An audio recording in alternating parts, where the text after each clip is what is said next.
Gentlemen,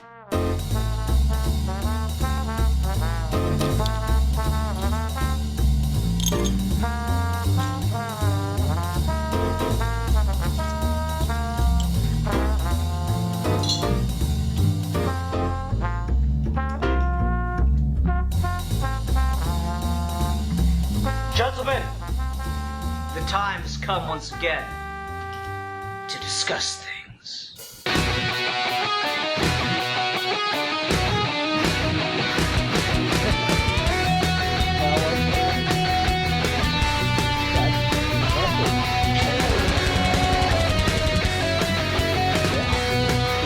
Alright, so, just to make sure, this is the comic review, right? Okay, cool. I'm excited. You want to go ahead and get right into it since you're a sleepy butt? Yeah, let's do it. Okay. Hi everyone, welcome to another episode of Geeky Gentlemen. This is yet another installment in Geeky Gentlemen Holiday Month, the month where we discuss things of a holiday-like nature and women of questionable moral standards. Because, you get it? Because like, ho ho ho. And, no? Okay, fine. I'm getting judged. That's okay. Anyway, I am Super2. Joining me today is Rasco of Rasco's Mountain Light. Hello, Rasco. Hi. Hi. Let's just get this part out of the way real quick. Listeners, people listening to this right now, guess what? You can download the episodes of Geeky Gentlemen and listen to them on the go. There's a link in the description to download this episode, and you can download old episodes by request. Just find the Geeky Gentleman playlist by searching Geeky Gentleman playlist on YouTube. Leave a comment on an old episode you would like to download, and I'll upload it to the downloading website for you. For people listening to this that have downloaded it, well, good job. You figured it out. I'm impressed. Anyway, Rasco, what are we talking about today? I'm curious if you know the whole title. Oh, God. Green Lantern, Larfleeze Christmas Special. Okay, that's what it is, but do you know the actual title of the story? No. It's Orange You Glad It's Christmas. Yeah, that's great. Yeah. Orange, you glad it's Christmas? I thought it was cute.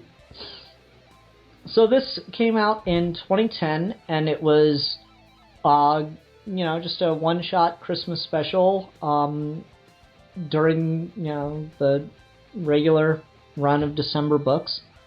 Jeff Johns, who is the big Green Lantern writer that kind of revitalized the whole franchise, wrote it himself. And oddly enough, he actually set this up for a couple months, which is really funny. There's a page from one of the just normal issues of Green Lantern, from the brightest day point of the story, of the run, where he and Larfleeze, where Hal and Larfleeze are talking about Santa, and Hal tells him Santa's not real, and Larfleeze straight up doesn't believe him. He thinks he's being lied to. So he actually set up this Christmas special, which is really funny. Anyway, Rasco, what did you think of this? Well, let's just start off with the art, because it's great. Yeah? I think this is beautiful. Okay. Cool. What's a page or a panel you really liked? Hold on, I have it pulled up right here. Let me scroll through to my favorite thing. I actually really like the title page. It's very, very Christmassy. I love... Wait, the title page or the cover? The title page. Oh, where he's looking at the tree, yeah.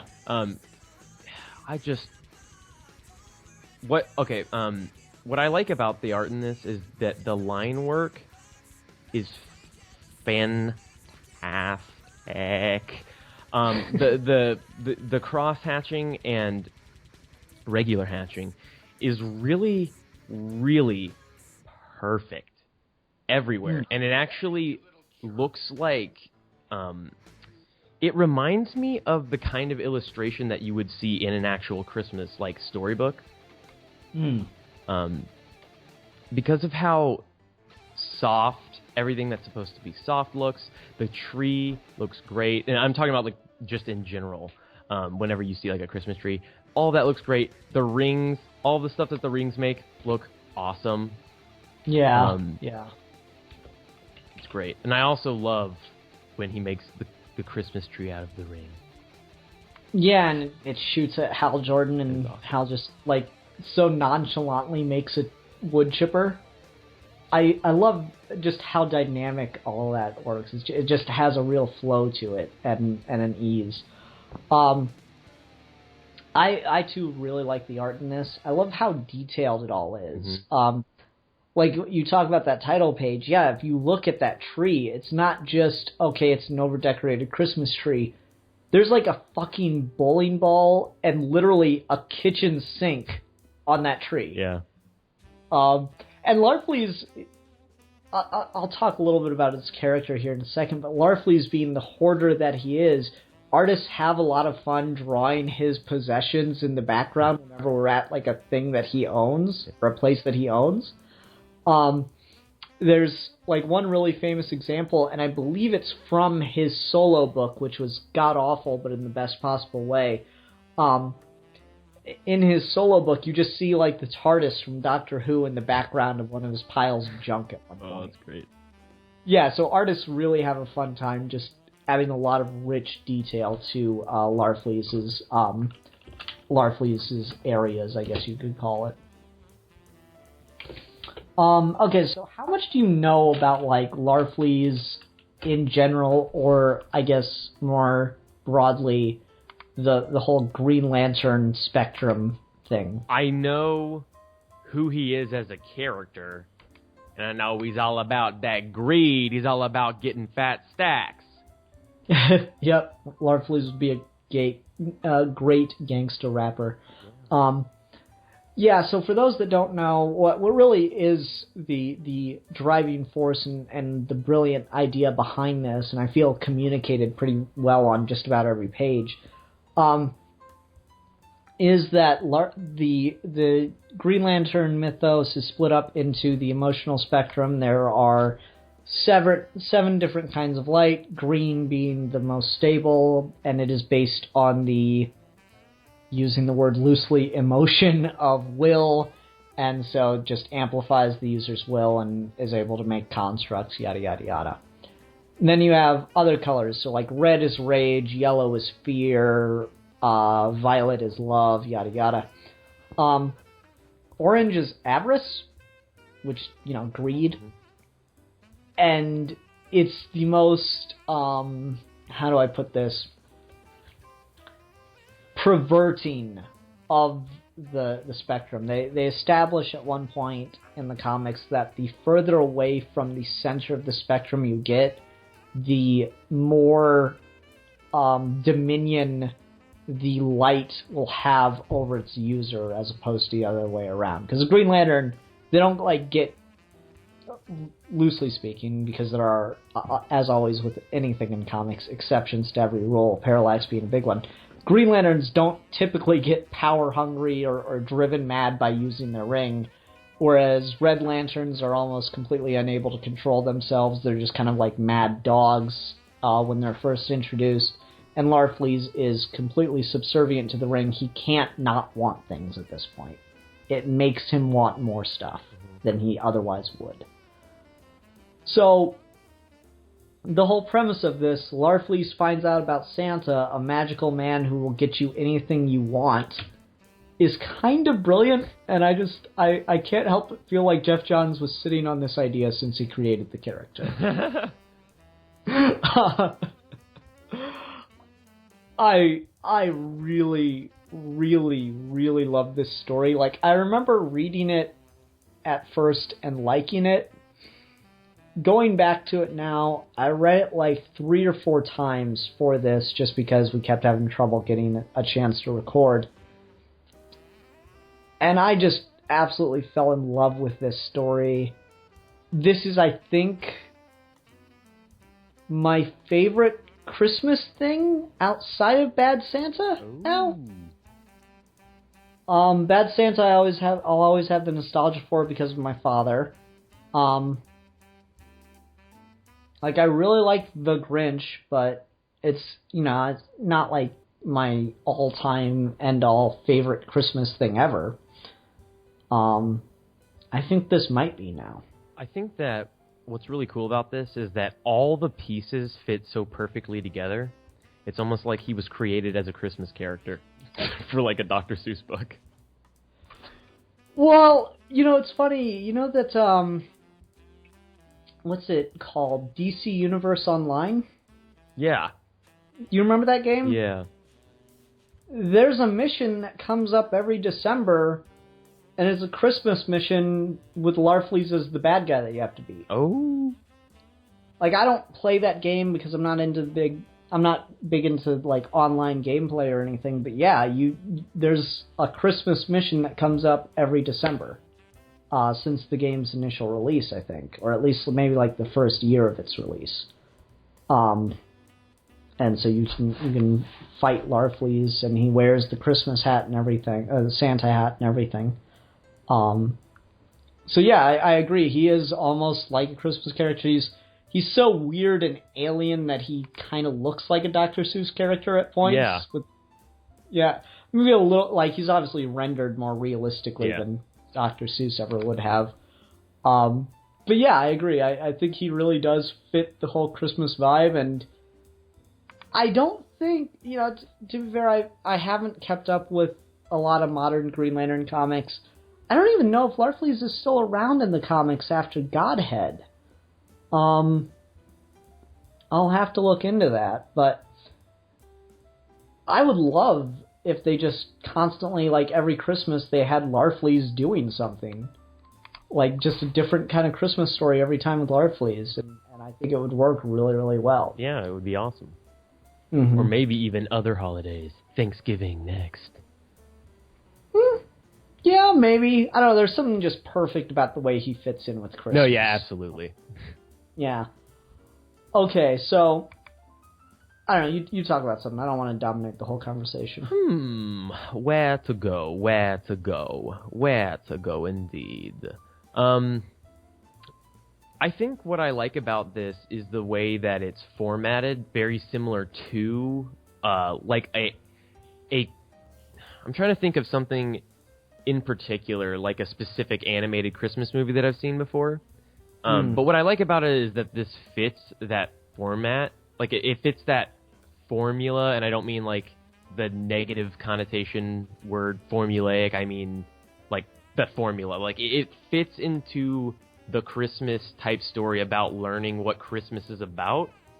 Mm-hmm. And that's why, like I said earlier, the pieces fit so well together. Because I came into this only knowing who he is as a character, and I did know that, he's all about greed. So those are the only things I know. Coming into this, immediately I was like, oh, okay, this is where we're going with this. And what I really like about it is how it really is just ultimately a story about learning about the spirit of Christmas. And in fact, I think the ending is probably the best part. Oh, definitely, hands down. It's fucking heartbreaking, isn't it? Yeah. And it's so weird because they've only really, again, I haven't read too much current stuff with Green Lantern, but they haven't really done too much with his family. They've kind of just always left it out on the outliers.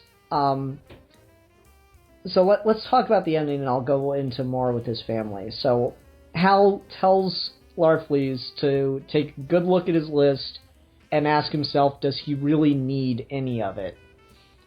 And then you just get those 4 or 5 silent panels of Larfleeze looking at the words "my family" on his Christmas list.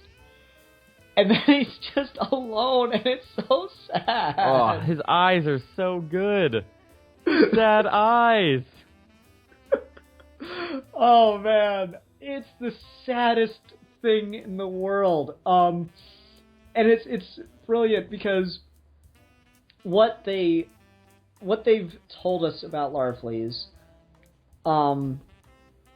is that he was a thief and he gave up everything to be with the Orange Lantern, the physical battery.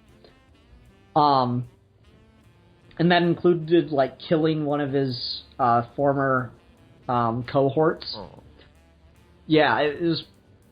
He was kind of brutal for as silly a character as he is at times. And then, so we never really found out too much about his family except that he misses them, greatly.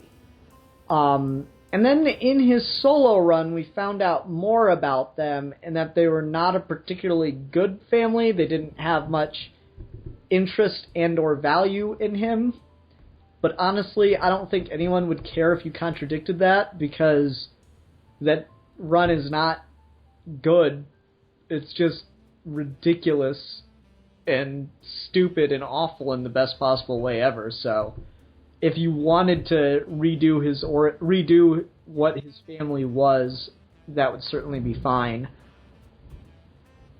So yeah, it's really nice to have that idea of you have a character who wants everything and anything and seems to have given up his whole life in the pursuit of literally materialism, and now he might never be able to get back the only thing that actually matters to him.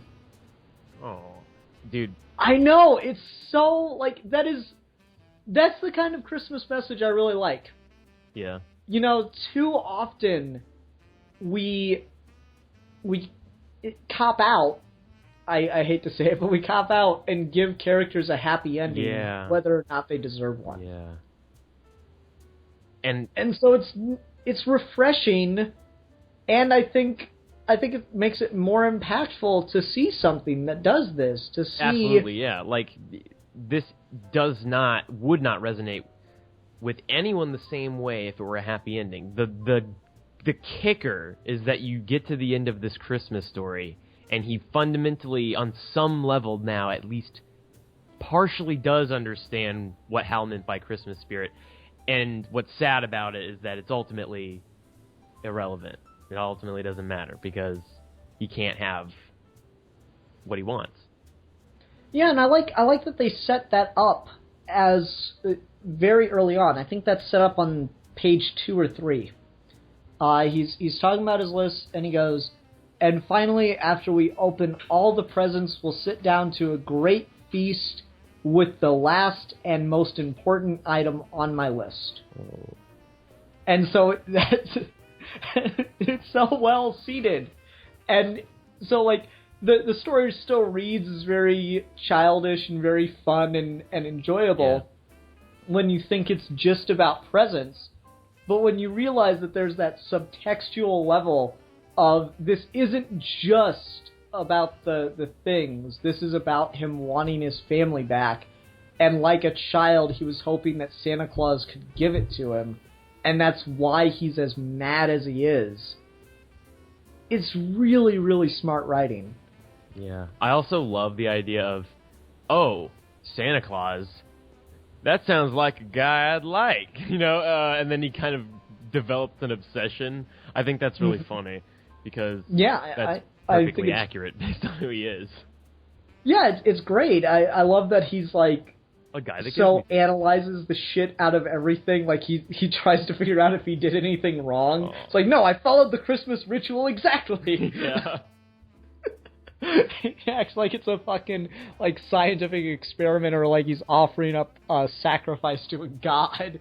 Oh, and it's so great because the whole time he obviously sounds very alien in the way that he kind of only has a partial understanding of everything that he's taking place in when it comes to, or that he's partaking in when it comes to Christmas and Christmas tradition and stuff like that. It's obviously alien to him, and he comes across as alien to us. But then by the end, it's just the most human thing ever, though. Yeah, certainly. And there's a lot of that in Green Lantern, where it's that idea of sci-fi in general too, where what connects us isn't our humanity, but it's just our being, is I think a more appropriate word for it. Just capital B, being. Yeah. I'm gonna get into my whole Heideggerian philosophy and shit, so please feel free to ignore me. No, but I really do like that. It's just the pure essence of just being in existence and having to deal with day-to-day life. We have more in common than we could ever possibly have dividing us, and I really, really like that. It's everyone has something in common on some level, and this does a good job of demonstrating that, because you know, I like collecting things. I enjoy owning things. But ultimately, I wouldn't consider myself overly materialistic. Like, if my apartment catches on fire tonight, you know, fingers crossed, hopefully not, but if my apartment catches on fire tonight, I'll certainly be disappointed in losing some things, particularly like my father's desk, because I can't get that back. I can't buy another one. But as long as, you know, myself, my fiance, and my pet were okay, I'd be able to get past it. It would take some work, but I wouldn't consider myself an overly materialistic person, yet I totally identify with someone who is 100% about materialism with Larfleeze, and in that moment at the end. And I really, really love that about this story. Something I just noticed, I'm looking at the last page Mm-hmm. on the list. This is just a tiny little detail thing. You can actually read some of the things on the list, and it's actually really funny. Like, roast beast is one of them. I think that's a reference to the Grinch, right? Yeah. Tomato soup, ATV plus gas. There's like all these peanut butter. It's hilarious. That's really funny. Oh my god. Oh, that's really, really good. Okay, let's talk about some of the other stuff, just because, I mean, we both obviously love the story of this. Let's talk about some of the other stuff tangential to what it is. So I went grocery shopping tonight. You know what I bought? What? Everything on the list for those cookies. Oh, really? I so want to eat those fucking cookies. Those sound bomb, dude.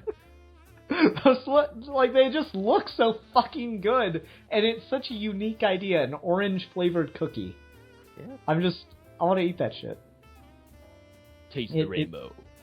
I mean, tell me those things don't look fucking delicious. And they even draw them looking so fucking good in that one panel and shit. Yeah. Glomulus eats them in the background at one point. Yeah. Yeah, I fucking want some orange lantern cookies. Did you do the maze? No, I didn't do the maze. I was about to ask you that. Didn't you do the maze? Hold on. Let me draw on my computer screen. Well, you can follow. I know, I'm joking. I did the maze. I'm sorry. It's not the best maze. Oh, just finished it. I just did it with my eyes. Just finished it. Yeah, it's not the best maze. There are, I think, 2 or 3 different routes to get to the end. Yeah, that's... I don't like. Okay, yep. Figured it out. Not too hard there. Yeah, I don't like that there are 2 or 3 different routes to get to the end. It's weird. They don't do it very often. Like, I think there's only one point at which you can exit the maze into the peril that you see him going through. So I would have preferred if there was only one way to get to the end, and every other path led you to one of those little options. Yeah. Like the polar bears or the Abominable Snowman or the penguins, yada yada. Oh, this is so cool. Like, I'm looking at all this stuff. Dude, the Abominable Snowman, it looks like the one from Rudolph. Yeah, it does. There's a lot of smart detail in this shit. Yeah. I love the Fortress of Solitude joke. That's awesome. That's so fucking funny. Oh. Like, I remember Steve and I at one point had this whole conversation. I was like, I wonder if Superman ever has to go borrow a cup of sugar from Mrs. Claus. So, it seems like, of course he does. He goes over to Santa's workshop all the time. What are you talking about? Of course. Oh, man. So I love the Fortress of Solitude joke. It's just so in the background. It's such a nice little thing that makes it feel like it's very Christmassy throughout the rest of it, but you're still in the DC universe, which I really love. Because anything else, it would have just been, random trees or some other shit, but for that, they could actually do a Fortress of Solitude joke. There's a lot of brilliant detail in that scene that I quite love. Okay, and then the other thing is the ornament. And let me do... Can you see me? Yeah. Oh, whoops. Yep. See it? See it? Oh, yeah. That's legit. Sorry, I just needed to give that... Yeah, so I like, printed out the page and made the ornament. I do own the comic, but this is actually something I do want to talk about. I'm not quite sure what the age range for this comic book is, because no comic book collector is going to fucking cut out a comic page to do this with. I don't think that's going to happen. So that would seem to be more of a thing like, okay, buy one for your collection, one for your kid. But then they straight up say Santa Claus isn't real. Yeah. In the story, so I'm not sure who the age range is. It's time to grow up, kids. Get over it. Right? Like, that was a little surprising. Taking a hard-line stance against Santa Claus. It pretty much does. This story doesn't work if there is a Santa Claus. Yeah, but also the fact that it talks about how Santa Claus is not real, it doesn't just do that in like a pessimistic Santa Claus. It actually does that because that's necessary to propel the rest of the story. Because then you get into what is Christmas about if it's not just about Santa Claus and this and all like the Christmas mythology and stuff. Like, what is it really about? Like, what is the point? Like, what are we trying to keep in mind during this time of year? And I love that Hal Jordan is a blockhead. Hal Jordan's, like, to use my Charlie Brown insults, Hal Jordan is a fucking blockhead. The dude is just hopelessly stupid at times, and it's adorable. And so to see Hal Jordan kind of put in the place of having to explain the meaning of Christmas to somebody is really fun and cute. And he does in a pretty good way without it becoming preachy. Yeah. Which I like. It's just, it's not about the shit. It's about, spreading good cheer and being good to others.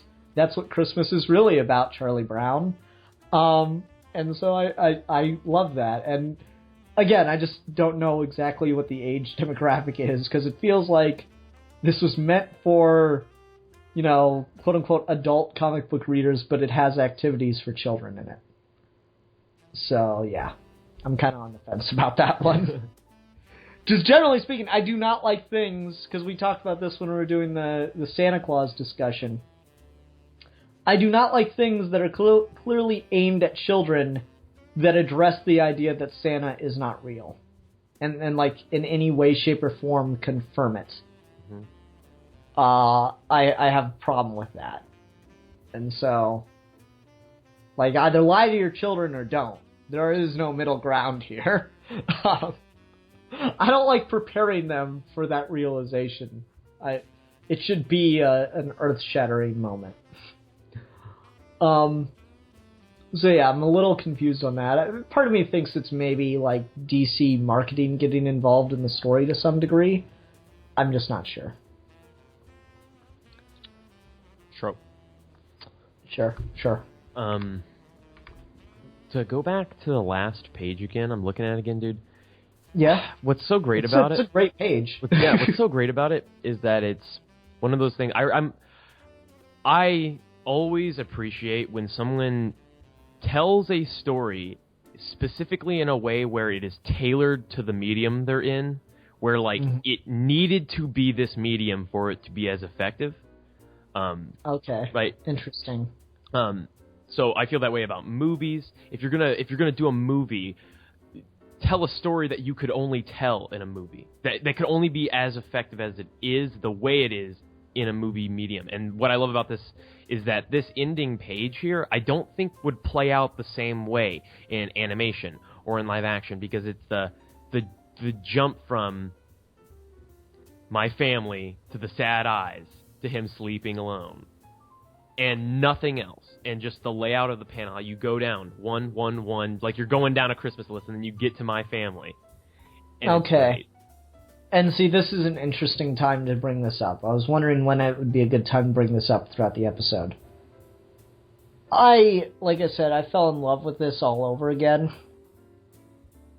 And I decided I'm going to make a motion comic of it, and it's going to come out before Christmas. Oh, crap.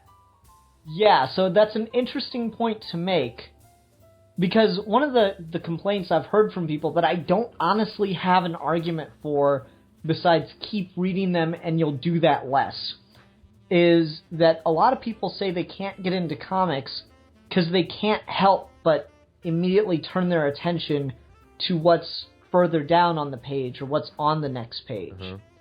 So they're trying to focus on a panel, and a lot of stories will have like big, you'll turn the page of a comic and your eyes will immediately go to something that you're not supposed to find out about until you get to that point. So then your eyes go to it, then you go back to the beginning, and that moment is kind of ruined for you just instance before you needed it. Mm. And so that's something a lot of people have with comics, and you talk about, well, that moment wouldn't have worked if you had it in anything else. I don't know, I feel like if you did that in animation, it would work just fine. If you just did it as still shots with, like, very little movement from the character or anything. As still shots cut back and forth, no transition kind of thing. It could work, actually. So, I don't mean that, like, this in particular can't be taken and the story... I'm saying that, like, you have to adapt the story for the medium, is what I'm saying, right? So, like, if something works for the medium, then if it translates to a medium, then that's fine, right? But I think that, like, you should try to formulate it or to format it where it works the way you've told the same story works as the medium that you're in. Like, yeah, I agree with you. I just don't think that this is really... I don't think that this necessarily has to be a comic. I think that moment, as great as that last page is, I think it can work just as well or possibly better if broken into animation, even if it's just, like, showing you one panel at a time kind of animation, Ken Burns style effects on it. You can prove me wrong. I'm willing. I'm ready for it. Prove me wrong, Ian. Come on. Oh, dude, I got the song picked out for I'm ready. I'm excited now. It's gonna break hearts. I'm expecting tons of, oh my god, I'm so sad now comments on that video when I get to it. Oh, I'm ready. And it should be fun. I'm excited for it. I'm gonna have to dig up my hard copy of this because I want to make sure that, like, I'm gonna put credits in, and I want to make sure at the end of the credits I show myself, like, probably holding the ornament, maybe eating one of the cookies, and holding up the comic and say, now go buy the book. Just something like that is necessary, I feel. Because I do agree, like, even though I think this will work very well translated, putting songs and stuff to it, I've got some plans that I don't want to discuss here. But I think it will work very well translated into that motion comic dub, whatever you want to call it, format. I do agree that this works incredibly well as a comic, and it just shows kind of the beauty of short-form comic storytelling. Mm-hmm. I love that this isn't even a 22-page story, Rasco. It's 18 pages. Mm-hmm. There's a backup. We can discuss that briefly real quick if you'd want. There's a backup, and then there's, an ornament how-to. There's a cookie recipe in this. This is the kind of thing I love in comics, Rasco. It's just one and done quick stories that can actually be as impactful so that you can have a half-hour conversation with someone about them and not feel like you're stretching trying to find things to say. Yeah, that's what's really cool about this is that it has so little, it has such a small canvas, it has to make everything has to be extremely to the point, right? And not in an obligatory or over explicit way, but in a tight narrative type of way. Yeah, and it's crazy because my biggest complaint about Jeff Johns is he did not, by the end of his run, he did not know how to end a story in Green Lantern anymore. Like, by the time you got to New 52 Green Lantern stories, every arc was just this big, epic thing that instead of ending on its own and progressing in status quo for a while, then leading into another big epic thing, just became the next story.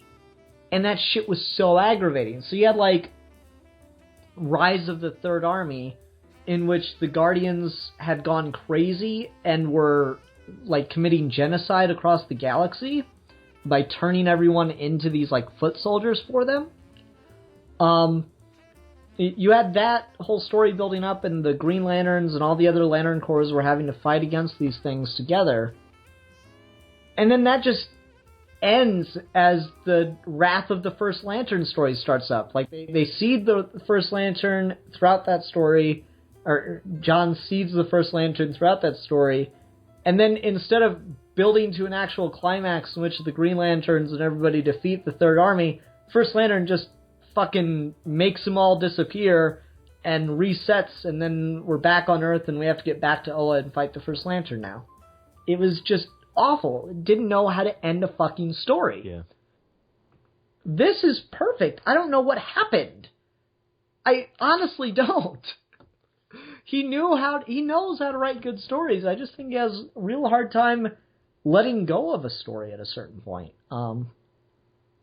But yeah, I love how effective this story is. It's so deliberate, and I really like that about it. Did you have anything else to say about the main story? No, not really. No? Okay. Let's talk about the backup just real quick with Glomulus visiting the other Lantern Corps. Yeah, it's cute. It's fun. I really like how Larfleeze looks at the last in the last panels. He's all right. I just think he's funny looking. I just like to see how they dumbed him down. Yeah, it's kind of funny to see, like, you know, Atrocitus vomit up a fruitcake. That was pretty funny. I like the way the Star Sapphires were written. Yeah. Oh, I love that you're always right. I love that you love that I'm always right. Just everyone's a parody of themselves. That was fun. I don't really understand what Glomulus was taking, but yeah, I didn't really get the point of all that. But otherwise, it was cool. Did you like Glomulus? Yeah. Yeah, he's adorable. He's cute. Yeah. I'd keep him around. No, you wouldn't, because he will eat you. I'd keep him around anyway. Yeah, Glomulus looks so sweet and innocent, and then he, like, murders people by literally devouring them. You even got to, at one point, an origin story for Glomulus in the comics. It was just a little backup. It's one of the main Green Lantern books, and he was like basically a garbage disposal, all like Flintstone style, in an alien bar. Oh yeah, that's great. Yeah, so, and then he got turned into an orange lantern.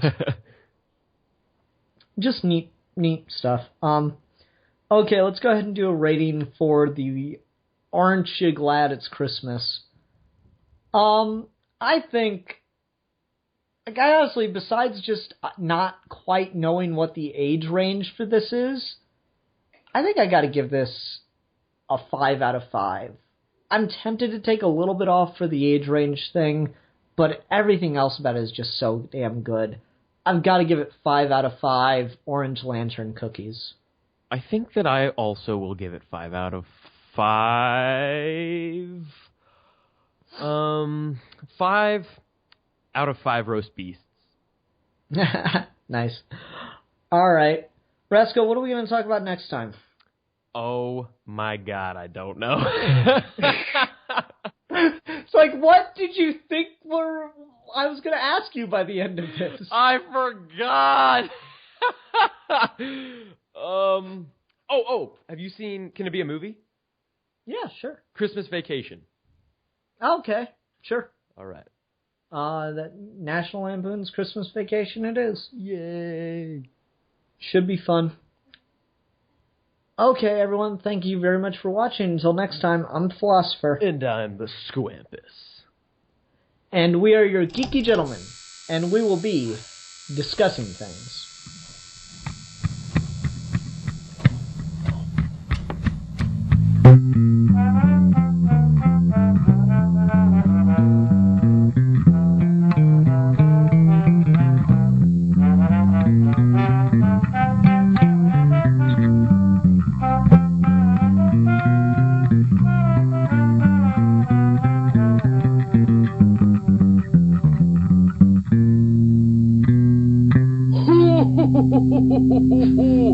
Merry Christmas, boys and girls.